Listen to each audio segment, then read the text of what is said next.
ప్రభునందు ప్రియమైన దేవుని బిడ్డలారా, తోటి విశ్వాసులారా, జీవవాక్య ధ్యానాల పక్షంగా మీ అందరికీ నేను ధన్యవాదాలు, శుభాలు తెలియజేస్తున్నాను.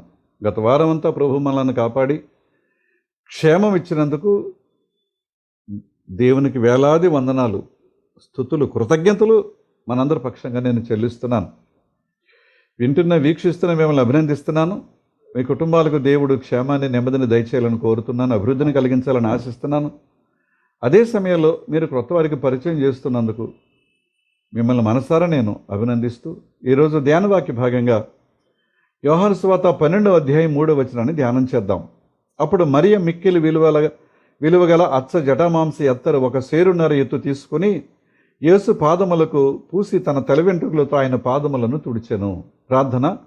కృపగలిగిన మా తండ్రి, మీ వాక్యాన్ని ధ్యానిస్తున్నాం. నా నోటి మాటలు, మా అందరి హృదయ ధ్యానములు మీ దృష్టికి అంగీకారయోగ్యంగా చేయమని యేసు నామమున అడుగుచున్నాం తండ్రి, ఆమేన్.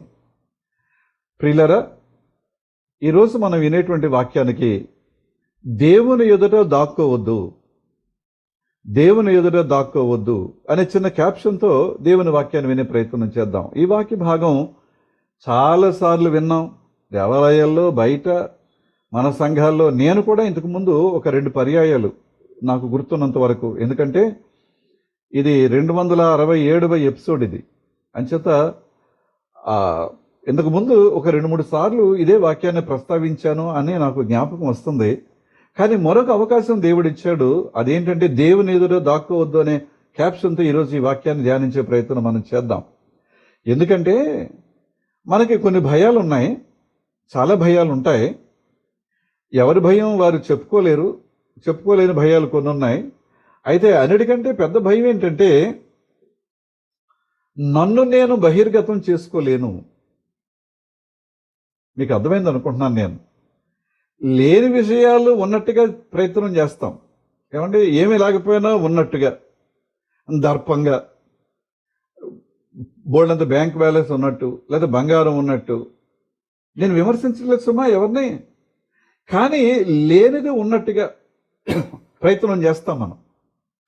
కానీ అసలు నేనేమై ఉన్నాను అనే దానిని దేవుని ఎదుట చెప్పడానికి మాత్రం వెనకడుగు వేస్తాం. ఎందుకంటే నేనేమై ఉన్నాను అనేది నా బలహీనతలు, నా అసమానతలు, ఇంకా కొన్ని ఉన్నాయి చెప్పుకోలేనివి. ఇవన్నీ కూడా ఇతరులకు తెలియకోకుండా ఒక కోటింగ్. ఇక దేవుని దగ్గర అయితే ఇంకా పెద్ద కోటింగ్, బయటికి కనపడకుండా చేసేటువంటి ప్రయత్నం. ఎంత కష్టమైన పరిస్థితి అంటే మనం ఏమనుకుంటామంటే దేవునికి ఏమీ తెలియదులే, నేను దాచానులే, కప్పెట్టానులే అని అనుకుంటాం. ఏమండి, మహాభక్తుడు దావీదు కానీ తను అనుకునేదైతే చేసుకుంటూ వెళుతున్నాడు, దాని గురించి పెద్దగా పట్టించుకోలేదు. కానీ ప్రవక్త నాతాన్ గారు వచ్చి చెప్పే వరకు ఆయన చెప్పిన తర్వాత ఒక దృష్టాంత రూపంలో చెప్తే, ఎవరు ఆ పని చేసింది, ఎవరో చెప్పండి, శిక్షకు పాత్రుడు ఈయన చక్రవర్తి గనక అలా చేస్తాను, ఎలా చేస్తాను, అలాంటి శిక్ష ఎలా, బాబు నువ్వే అన్నాడు ఆయన. మీకు అర్థమవుతుంది అనుకుంటున్నాను నేను చెప్పే మాట. కనుక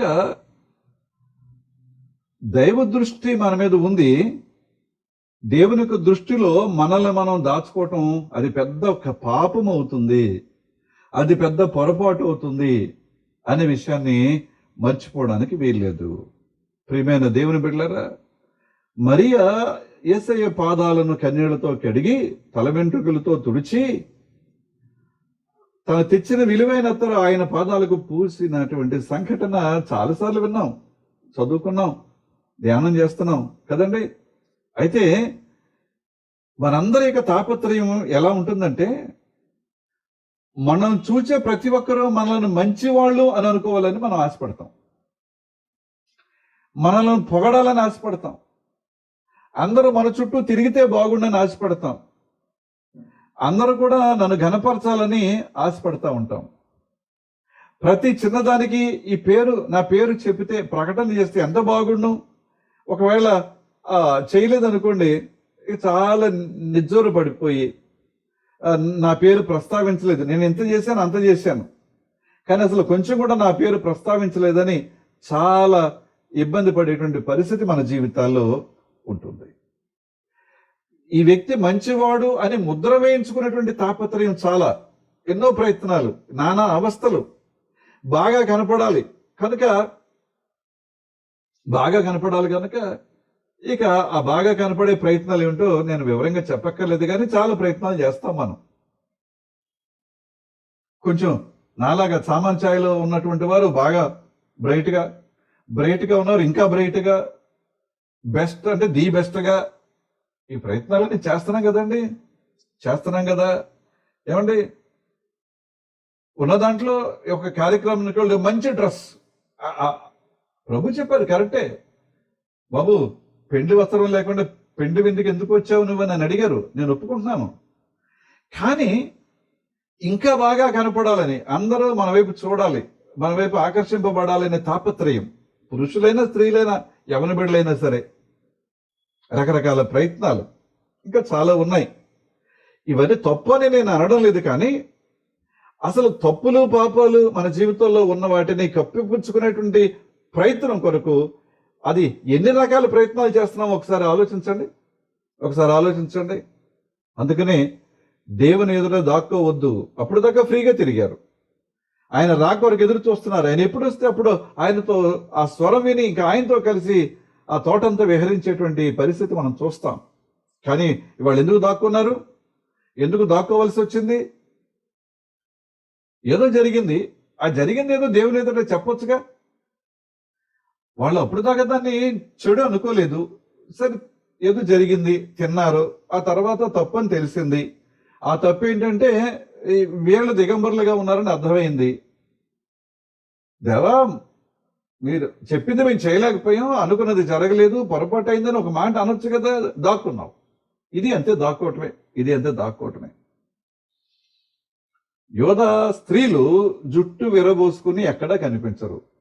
అసలు వివాహమైన స్త్రీలు జుట్టు విరబోసుకుని ఏ పరిస్థితుల్లో బయటికి కనిపించరు వాళ్ళు. కానీ ఈ స్త్రీ తాను తెచ్చిన అత్తరు ఆయన పాదాలు పూయడానికి ముందుగా కన్నీళ్లతో పాదాలు కడిగి తల వెంట్రుకలతో ఆ పాదాలు తుడిచి ఆ అత్తరు, ఇప్పుడు యేసయ్య అక్కడికి వచ్చారు అంటే ఆయన ఒక్కరే రారు కదండి, ఆయన కూడా 12 మంది శిష్యులు ఉంటారు. ఈయన కూడా జనాలు చాలా మంది వస్తారు, ఎందుకంటే ఆయన ఏదో చెప్తున్నారు వినాలి, ఆయన ఏదో చెప్తున్నారు వింటే జీవితాలు మారుతాయని కొందరు, ఆసక్తిగా వినేవారు కొందరు, విమర్శించడానికి కూడా వచ్చేవారు కొందరు. ఈ గుంపులు అందరూ ఉంటారు. వాళ్ళందరి ముందు ఈమె తన తల వెంట్రుకలు విప్పబడి ఆయన పాదాలు తుడుస్తున్నప్పుడు ఆమె పరిస్థితి ఏంటి అనేది ఒకసారి మనం జ్ఞాపకం చేసుకోవచ్చు. ప్రియమైన వాళ్ళారా, వాళ్ళలో చాలా మంది ఈమె చేస్తున్న ఈ చర్యను చూచి అభ్యంతరపడి ఉండొచ్చు. ఏంటి ఈవిడ మరి ఎంత లేకీగా, లేకపోతే పరువు నష్టంగా, సిగ్గు లేకుండా ఇలాంటి మాటలు తమ హృదయాల్లో ఆమె గురించి, లేదా ఇవిడికి సభ్యత లేదా, సంస్కారం లేదా, నీతి లేదా, ఇలాంటి మాటలు తమ హృదయాల్లో అనుకుని ఉండొచ్చు. ప్రక్క వారితో కూడా చెవులు గొండగా ఉండొచ్చు, ఏంటండి వీడిలా మరి ఇలా ప్రవర్తిస్తుంది అని. ప్రియమైన దేవుని బిడ్డలారా, కానీ మరియా ఎవరు ఏమనుకున్నా నాకు అవసరం లేదు, నా హృదయపూర్వకంగా నా హృదయాన్ని, నా జీవితాన్ని, నా బ్రతుకును నా ప్రభువుకు నేను సమర్పించుకోవాలి, ఆయనను నేను ఆరాధించాలి. ఆరాధించడానికి ఈ పద్ధతి ఎన్నుకుంది ఆవిడ, ఆయనను ఘనపరచడానికి ఈ పద్ధతి ఎన్నుకుంది. కనుక ఎవరు ఏమనుకున్నా కూడా ఆవిడికి లెక్కలేదు. ఇది మనం నేర్చుకుందామండి, ఇది మనం నేర్చుకుందాం. నిజమైన ఆరాధన ఎవరో ఏదో అనుకుంటారని వెనకబడరండి, అది హృదయంలో నుండి రావాలి, హృదయపూర్వకంగా రావాలి ఆ ఆరాధన. అందుకనే ఆయనను ఆరాధించేవారు ఆత్మతో సత్యముతో అని అన్నారు. అంటే మన ఆరాధనలో అది హృదయపూర్వకంగానూ ఉండకపోవచ్చు, సత్యంగానూ కూడా ఉండకపోవచ్చు. కొన్నిసార్లు జనాల కోసం, కొన్నిసార్లు ప్రజల కోసం, గుర్తింపు కోసం కాదండి. ఈ ఆరాధన హృదయంలోంచి రావాలి. ఎవరు ఏమనుకున్నా నాకు అనవసరం, నేను నా ప్రభుని ఇలాగ ఘనపరుస్తాను, ఇంకా ఎక్కువగా ఏదైతే నేను చేయగలను అలాగూ నేను చేసే ప్రయత్నం చేస్తాను అనేటువంటి ఒక తీర్మానం మన హృదయాల్లో రావాలని మీకు నేను మనవి చేస్తా ఉన్నాను. మన ఆరాధనను చూచి, మన సమర్పణను చూచి, మన అర్పణను చూచి ప్రభు మెచ్చుకోవాలి. అంతే తప్ప ఎవరినో చూచి నువ్వు నొచ్చుకోవద్దు. నిన్ను గూర్చి ప్రభు మెచ్చుకుంటున్నాడా లేదనే ఆలోచనలు చేస్తే, అందుకని ప్రభు చెప్పారు, ఆమె విస్తారముగా ప్రేమించను గనుక ఆమె విస్తార పాపములు క్షమించబడ్డాయి. మన పాపాలు క్షమించబడాలి అంటే, నీతిమంతులుగా తీర్చబడాలి అంటే, మన అర్పణ, మన సమర్పణ అది ఎంత ఖచ్చితంగా ఉండాలో, ఆయనకు ఇష్టపూర్వకంగా ఎలా ఉండాలో, ఆయన మెచ్చుకునేదిగా ఎలా ఉండాలో, అందులో నటనకు అవకాశం లేకుండా, నటనకు చిన్న స్థానం కూడా లేకుండా ఉండడానికి మనం ప్రయత్నం చేయాలని ఈ సమయంలో మీకు నేను జ్ఞాపకం చేస్తున్నాను. ప్రియమైన దేవుని బిడ్డలారా, తన రహస్య పాపాలన్నీ ప్రభువు పాదాల దగ్గర పెట్టి ఒప్పుకున్నదే. తన రహస్య పాపాలన్నీ ప్రభువు దగ్గర. లేకపోతే ప్రభు ఈ మాట ఎందుకంటారండి? ఆమె విస్తారముగా ప్రేమించిన గనుక ఆమె విస్తార పాపములు క్షమించబడ్డాయని ఎందుకంటారంటే, ఎందుకు అనగలిగారంటే, అవన్నీ ప్రభు దగ్గర పెట్టేసింది అనమాట అండి. అవన్నీ ప్రభు దగ్గర పెట్టి దానిని, వాటన్నిటిని విడిచిపెట్టి మరలా ఎప్పుడు వాటి జోలికి వెళ్ళకూడని ఒక మంచి తీర్మానం ఆమె యొక్క జీవితంలో ఆమె చేసిన కార్యాన్ని బట్టి మనం చూస్తాం. ఆ తైలం కుమ్మరించింది. ఆ తైలం కుమ్మరించినట్లుగా, కన్నీటిని కుమ్మరించినట్లుగా తన జీవితం అంతా ఆయన పాదాల దగ్గర కుమ్మరించింది. ఆ కుమ్మరించింది మళ్ళా వెనక్కి తీసుకోలేదు కదండి, ఎత్తుకోలేదు కదా, అంటే దాన్ని అక్కడ వదిలేసిందంతే. ఈ పాఠం మనం నేర్చుకుంటే మంచిది. 2వ సమూయేలు గ్రంథం 6వ అధ్యాయం 21, 22 వచనాలు మనం గమనిస్తే, మీకాలు దావీదును చూచి ఆమె పలికిన హేళన పూర్వకమైన మాటలు, ఒక సామాన్యుడు బట్ట జారిపోతున్నా కూడా గమనించుకోకుండా పాటలు పాడుకుంటూ డ్యాన్స్ వేస్తున్నట్టుగా వేసావు, నువ్వు చక్రవర్తి అనే సంగతి నువ్వు మర్చిపోయావని ఆమె హేళన చేసిన మాటలు మనందరికీ తెలుసు. అప్పుడు దావీదు చెప్పిన జవాబు ఏంటంటే, నీ తండ్రిని అతని ఇంటి వారిని విసర్జించిన దేవుడు నన్ను ఎన్నుకున్నాడు గనుక. అప్పుడు సౌలు చక్రవర్తి అయ్యాడు, కానీ ఆయనను విడిచిపెట్టాడు దేవుడు. ఆ స్థానంలో దేవుడు నన్ను ఎన్నుకున్నాడు కనుక నేను అలాగ చేశాను, అంతే. నా దేవుని ఎదుట నేను హుందాగా ప్రవర్తించడం అక్కర్లేదని నేను అనుకున్నాను. లేకపోతే నేను రాజును గనక నా డిగ్నిటీని నేను కాపాడుకోవాలి అని నేను అనుకున్నాను అని ఆయన అనలేదు. అందుకనే ఆవిడ ఏదైతే తప్పని విమర్శించిందో నేను అలాగూ ప్రవర్తించిన కారణం ఏంటంటే, ఇదిగో సౌలును విడిచి, నీ తండ్రి కుటుంబాన్ని విడిచి నన్ను ఎన్నుకున్నాడు గనక నేను అలాగూ చేసి తిని, ఎంతకంటే ఎక్కువగా తృణీకరింపబడిన నా దృష్టికి నేను అల్పుడనైనా పర్వాలేదు, కానీ దేవుని ఎదుట లేక దేవుని ముందు నేను అలాగే ఉంటాను అన్నటువంటి దావీదు మాటలు ఈ సమయంలో నేను మీకు జ్ఞాపకం చేస్తాను. ప్రియమైన దేవుని బిడ్డలారా, ఏం చేతనంటే, నీవు దేవుని ఎదుట దాక్కోవద్దనే క్యాప్షన్తో వింటున్నాం కదండి. ఏం దాయగలవండి? యోబు గ్రంథం 10వ అధ్యాయం 14వ వచనం చూస్తే, నేను పాపము చేసిన ఎడల నీవు దానిని కనిపెట్టుదువు. దేవుని గురించి చెప్తున్నాడు, నేను పాపము చేసిన ఎడల నీవు దానిని కనిపెట్టుదువు, నా దోషమునకు నీవు పరిహారము చేయకుందువు. నా దోషమునకు పరిహారము చేయకుందు. ఎందుకంటే నేను ఒప్పుకోలేదు కనుక, పాపినైనా నేను నీ సన్నిధిలో ఒప్పుకోలేదు కనుక పరిహారం లేదు అంటే నేను అలాగే ఉండిపోవాల్సిన పరిస్థితి. కొంచెం ముందుకెళ్తే 14వ అధ్యాయం 16 వచనం యోబు గ్రంథంలోనే 14:16లో, అయితే ఇప్పుడు నీవు నా అడుగు జాడలను లెక్క పెట్టుచున్నావు, నా పాపమును సహింపలేక ఉన్నావు. ఒప్పుకుందాం. దేవుడు ఎంతకాలం సహిస్తాడు? ఎన్నో ఉన్నాయి మన జీవితాల్లో. అవన్నీ కప్పెట్టుకుని అవన్నీ లేనట్టుగా నటించడం కంటే అవన్నీ ప్రభు పాదాల దగ్గర పెట్టి ఒప్పుకొని ఏది దాయికోకుండా మరియా తన కన్నీళ్లకు మరించినట్లుగా, తాను తెచ్చిన అత్తర ఆయన పాదాల మీద కుమ్మరించినట్లుగా ఈ జీవితాన్ని, బ్రతుకును ప్రభు పాదాల దగ్గర కుమ్మరించినప్పుడు ఆశీర్వాదాలు, దీవెనలు పొందుతాం. ఏం చేతనంటే, పాపాన్ని ఇష్టపూర్వకంగా ప్రేమించే వారు కూడా ఉంటారు కదండి. ఉండబట్టే కదా మళ్ళా చేయటం జరుగుతుంది. ఇదే యోబు గ్రంథంలో 15వ అధ్యాయం 16వ వచనంలో, అట్లుండగా హేయుడును చెడిన వాడును నీళ్లు త్రాగునట్లు దుష్క్రియలు చేయువాడును మరి అపవిత్రుడు కదా అని అన్నాడు. ఎవరండి? హేయుడు, చెడినవాడు, నీళ్లు గడగడా తాగినట్లుగా చెడ్డ కార్యాలు చేస్తారంట, దుష్క్రియలు చేయవాడు, మరి అపవిత్రుడు కదా. ఎంతకాలం అపవిత్రంగా ఉంటాం? దేవుని సన్నిధిలో దేవుని బిడ్డగా నువ్వు ధీమాగా ధైర్యంగా ఉండాల్సిన ఎంతకాలం నువ్వు అపవిత్రంగా ఉంటావు? 52వ కీర్తన 13వ వచనంలో, మేలు కంటే కీడు చేయుటయు, నీతి పలుకుట కంటే అబద్ధము చెప్పుటయు నీకు ఇష్టము. ఎవరైతే అదే జీవితంలో కంటిన్యూ అవ్వాలని, అదే జీవితంలో కొనసాగాలని అనుకుంటున్నారో వాళ్ళకి కొన్ని ఇష్టాలు ఉంటాయటండి. పాపాన్ని ప్రేమించేవారు ఎలా ఉంటారట? మేలు కంటే కీడు చేయుటయు, నీతి పలుకుట కంటే అబద్ధము చెప్పుటయు ఇష్టం. ఎంత విచారం! నీతిమంతుడైన దేవుని ఎదుట ఒక అబద్ధీకుడు నిలవగలడా?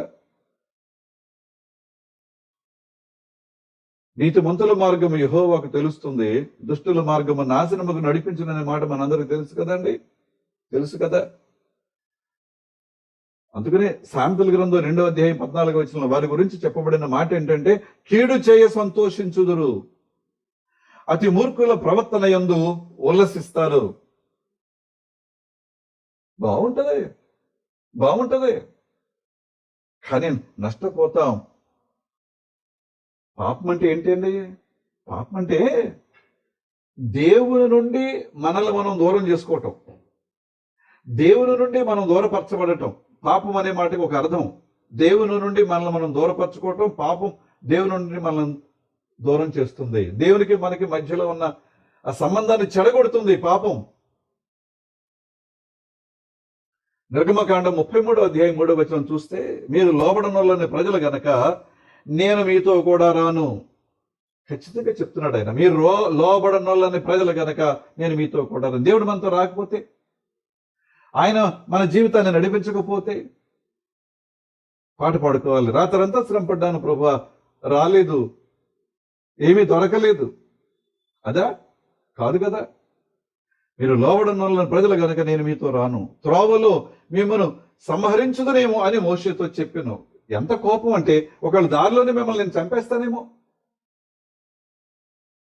మనం చంపడానికి ఆయన చేయలేదండి, చంపబడడానికి మనం సిద్ధంగా ఉండకూడదు. కనుక ఆమె ప్రభు పాదాల దగ్గర తన కన్నీళ్లు కుమ్మరించినట్లుగా, తాను తెచ్చిన అత్తరును ఆమెను కుమ్మరించినట్లుగా ప్రభు దగ్గర మనల్ని మనం కుమ్మరించుకోవటం, దాచుకోవద్దు, దాక్కోవద్దు. నేర్చుకుందాం ప్రియులారా.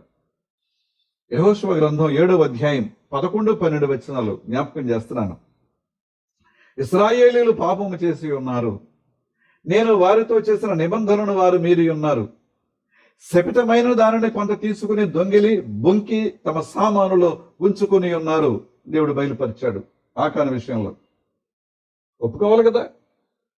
చీట్లు వేస్తున్నప్పుడు, అయ్యా అదంతా వద్దులండి, నేనేనండి బాబు, ఆ కల్ప్రిట్ నేనేనండి, ఆ దోషి నేనేనండి, ఆ నేరగాడు నేనేనండి అని ఒప్పుకోవాలి కదా. మీదకు వచ్చే వరకు ఒప్పుకోలేదు. అందుకని 12వ వచనం ఏమంటాడు, కాబట్టి ఇశ్రాయేలీయుల శాపగ్రస్తులే తమ శత్రువుల ఎదుట నిలవలేక తమ శత్రువుల ఎదుట వెనుకకు తిరిగిరి. శాపగ్రస్తులైన వారు మీ మధ్య ఉండకుండా మీరు వారిని నిర్మూలన చేస్తేనే తప్ప నేను మీకు తోడై ఉండను. ఇప్పుడు అర్థమైంది, యుద్ధంలో ఎందుకు ఓడిపోయారు, యుద్ధంలో ఎందుకు చనిపోయారు, దేవుడు ఎందుకు వదిలేశాడు అర్థమైంది ఇప్పుడు. కనుక ఇప్పుడు ఏం చేయాలి? ఆకానుతో పాటు కుటుంబం అంతా కూడా సర్వనాశనం. ఎంత బాధాకరమైన విషయం. మన వలన మన బిడ్డలు నష్టపోకూడదు, మన వలన మన కుటుంబాలు నష్టపోకూడదు, నా వలన నా కుటుంబం నా బిడ్డలు నష్టపడకూడదు. కనుక దేవుని ఎదుట నేను ఎలాంటి ప్రవర్తన కలిగి ఉండాలి అనే ఆలోచన చేయటం చాలా మంచిదని ఈ సమయంలో మీకు నేను జ్ఞాపకం చేస్తున్నాను. ప్రియమైన దేవుని బిడ్డలారా, ఇంకొక మాట చెప్తాను. దినవృత్తాంతాల మొదటి గ్రంథం 10వ అధ్యాయం 13వ వచనం చూస్తే పాపానికి ఫలితం ఎలా ఉంటుందో, ఈ ప్రకారం యెహోవా ఆజ్ఞ గైకొనక ఆయన దృష్టి ఎదుట ద్రోహము చేసినందుకు యెహోవా యొద్ద విచారణ చేయక కర్ణపిశాచముల యొద్ద విచారణ చేయు దానిని వెతికినందున నేను సౌలును హతం చేస్తాను. సౌలు హతమాయను. ఎందుకు హతమయ్యాడు? దేవుని దగ్గరికి వెళ్ళాలి. దేవుడు తనను హెచ్చించాడు. ఏ అర్హత లేని తనను దేవుడు చక్రవర్తిగా రాజుగా చేశాడు. కానీ ఎక్కడికి వెళ్ళాడు? ఎక్కడికి వెళ్తున్నాడు? ఇక్కడికి వెళ్ళాడు. వెళ్ళి ఏం తెచ్చుకున్నాడు? ఏం సాధించాడు? ఉన్నది పోగొట్టుకున్నాడు, గౌరవం పోయింది, చివరికి తన జీవితమే లేకుండా పోయింది. మీకాలు ఏమైందంటే దావీదుని హేళన చేసింది. తన జీవితంలో ఒక బిడ్డకు తాను స్థానం లేని దానిగా, ఒక బిడ్డకు అవకాశం లేని దానిగా తన జీవితంలో తాను జీవించాల్సి వచ్చింది. అందుకని 11వ కీర్తన 19వ వచనంలో యథార్థమైన నీతి జీవదాయకము, దుష్ట క్రియలు విడువక చేయవాడు తన మరణమునకే చేయును అని అన్నాడు. వద్దు అంచేత అప్పుడు మరియ మిక్కిలి విలువ గల అత్తడి తమాంసి అత్తరు ఒక సేరున్నర ఎత్తు తీసుకుని యేసు పాదములకు పూసి తన తల వెంట్రుకలతో ఆయన పాదములను తుడిచెను. ప్రార్థన చేసుకుందాం. కృప కలిగిన మా తండ్రి, మాతో మాట్లాడినందుకు మీకు వందనాలు. మీ స్వరాన్ని మాకు వినిపించినందుకు వందనాలు నాయన. దేవుని ఎదుట దాక్కోవద్దు అనే క్యాప్షన్తో విన్నాం నాయన. చాలాసార్లు దాక్కునే ప్రయత్నాలే, దాచుకునే ప్రయత్నాలే ప్రభు. దానివల్ల ఎంత నష్టపోతున్నామో వాక్యం ద్వారా మీరు మాకు బయలుపరిచినందుకు మీకు వందనాలు. వింటున్న వీక్షిస్తున్న మా ప్రియులు వారి కుటుంబాలన్నింటిని కూడా దీవించండి, ఆశీర్వదించండి, మీ కృపకు వారిని పాత్రలుగా ఉంచండి నాయన. వాక్యానికి హృదయంలో చోటు ఇవ్వటం, విలువనివ్వటం, వాక్యాన్ని మేము స్వీకరించడం, గైకొనడం, దాని ప్రకారంగా జీవించడం మాకు నేర్పించండి. మరొకసారి కుటుంబాలన్నిటిపై కృపకుమరించమని వారి యొక్క ప్రతి పనిలో తోడుగా నడిపించండి. అలాగే బలహీనతలు, వ్యాధి బాధలు, చికాకులు, సమస్యలు, రోగాలు, దాంతో పాటుగా మరణాలు కూడా ఉన్నాయి నాయన. ఇవన్నీ మా జీవిత చక్రంలో భాగాలు. అవన్నీ ఎదురవుతున్నప్పుడు వెరవక, కలవరపడక నీ బిడ్డలుగా, విశ్వాసులుగా కొనసాగించడం అనేది మాకు నేర్పించండి. బిడ్డలకు చదువులు తోడుగా నడిపించండి. ఆయన ప్రారంభ దినాల నుంచి కూడా కష్టపడి చదవడం వారికి నేర్పించండి. ఆయన సమయాన్ని, ధనాన్ని కూడా వృధా చేయకూడదు. తల్లిదండ్రులు వారిని చదివించడానికి చాలా కష్టపడుతున్నారు. వాళ్ళు ఎన్నో సుఖాలు, సౌఖ్యాలు మానుకునే బిడ్డల కొరకు త్యాగం చేస్తున్నారనే విషయం బిడ్డలు గుర్తించడానికి సహాయం చేయండి. విదేశాల్లో ఉండే బిడ్డలు వారి యొక్క ఉద్యోగాలు, చదువులు కూడా తోడుగా నడిపించు నాయన. ఎవరు తమ జీవితంలో దాక్కోవడానికి ప్రయత్నం చేస్తారో పశ్చాత్తాపంతో నీ సన్నిధికి రావటం కూడా అలాగే వారు నేర్చుకోవడానికి సహాయం చేయి. ఆ రాష్ట్రాన్ని, దేశాన్ని దీవించే అధికారులు, నాయకులపై నీకు రొక్కుమరించండి నాయన. మరొక మంగళవారం ఇలా కలిసి ప్రార్థించే భాగ్యాన్ని ఇమ్మని, సకలాశీస్సులతో నింపుమని యేసు నామమున వినయంగా బ్రతిమాలి వేడుకొనుచున్నాం తండ్రి, ఆమేన్. పరలోకమందున్న మా తండ్రి, మీ నామం పరిశుద్ధపరచబడును గాక, మీ రాజ్యం వచ్చును గాక, మీ చిత్తం పరలోకమందు నెరవేరుచున్నట్టు భూమి అందు నెరవేరును గాక. మనదినాహార నేడు మాకు దయచేయము. మా ఇళ్ళను అపరాధం చేసిన వారు మేము క్షమించిన ప్రకారం అపరాధములు క్షమించము. సోదరులను తేక కీడు నుండి తప్పించము. రాజ్యము, శక్తి, మహిమ నిరంతరము నీవే ఉన్నావు తండ్రి, ఆమేన్. మన తండ్రి అయిన దేవుని నుండి, ప్రభు అయిన క్రీస్తు నుండి, పరిశుద్ధాత్మ నుండి కృపయు సమాధానం మీకు కలుగును గాక, ఆమేన్. మరొక మంగళవారం కలుసుకుందాం. అంతవరకు సెలవు.